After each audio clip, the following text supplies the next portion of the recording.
everybody. I thought I would record a quick video for you all who just purchased some of my collage pages. Here they are. And I just wanted to walk you through some different ways to use these pages.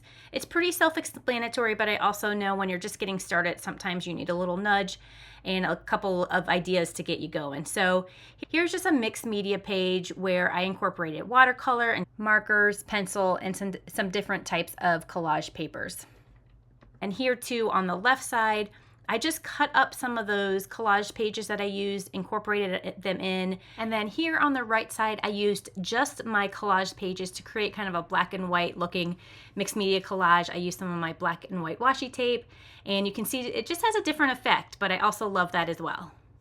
I like to pull out a little frame because this is where the really juicy nuggets happen. When you take just a little snippet of your work, you can start to really see the potential and like how these journal pages can come to life and become like a real piece of artwork. So don't forget, even if your journal is messy, take a different perspective on it and just see what little creative nuggets that you can get from it. So that is my art journal, and I will link the journal I am using as well below. Here is a collage piece on a wood panel that I created. It's not quite done. So this is the time that I would start to incorporate some bolder images and lines to it. So I just took some of my collage pages and cut them up into these little bits. And you can see that the black really adds some contrast to the collage, which I really, really like. This piece here with the circles on it, I printed it out on vellum paper, which is a little bit clear. So when you glue it on, the colors below pop through, which I really love. If your printer is able to print either on vellum or tissue paper, I really highly recommend you try that because it's super fun.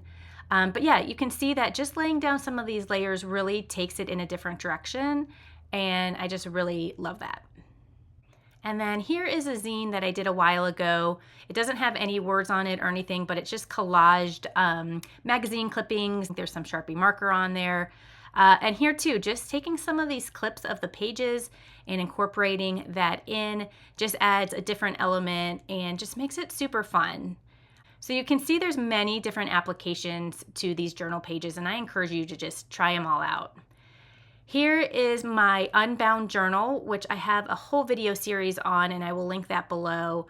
But these journal pages have been so fun to incorporate into this project as well because there's so much depth and meaning to these pages, and anytime I'm incorporating really vibrant modern lines against my very messy abstract background, it really makes each page very interesting and intriguing to the viewer and just adds a different element, a different depth to the page. I want to touch quickly on some different glue options you can use. These are what I happen to have in my studio. The first is Nori glue, which is a Japanese brand. It's quite versatile. I use it in many different applications. Matte medium is also good. I use that mostly with thinner paper like tissue paper. PVA glue is another one similar to Elmer's glue. You just brush it on, but it has archival qualities to it. But I have to tell you, especially when I'm working in my art journal, the Elmer's glue stick is my go-to. It's affordable and I can go through it quickly. I can be rough with it. So those are the glues that I have, but obviously there's so many options out there. So if you have any other ones that you'd like to use or some of your favorites, please let me know.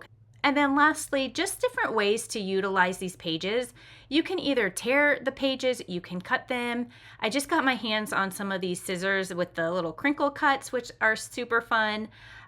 So I really encourage you to try different things. These are meant to be played with and think outside the box. Print them on different paper. You can print on tissue paper like I mentioned. You can print on cardstock if you want something thicker. And I made these for you so you can print them over and over again. So please enjoy them. Add them as something to help enhance your artwork and help you play a little more. And please share your work with me, whether you send me an email or tag me over on Instagram. My handle is katie.gebely. I would love to see how you use these pages. And thank you so much for watching. And as usual, if you have any questions, feel free to reach out. Cheers, everyone.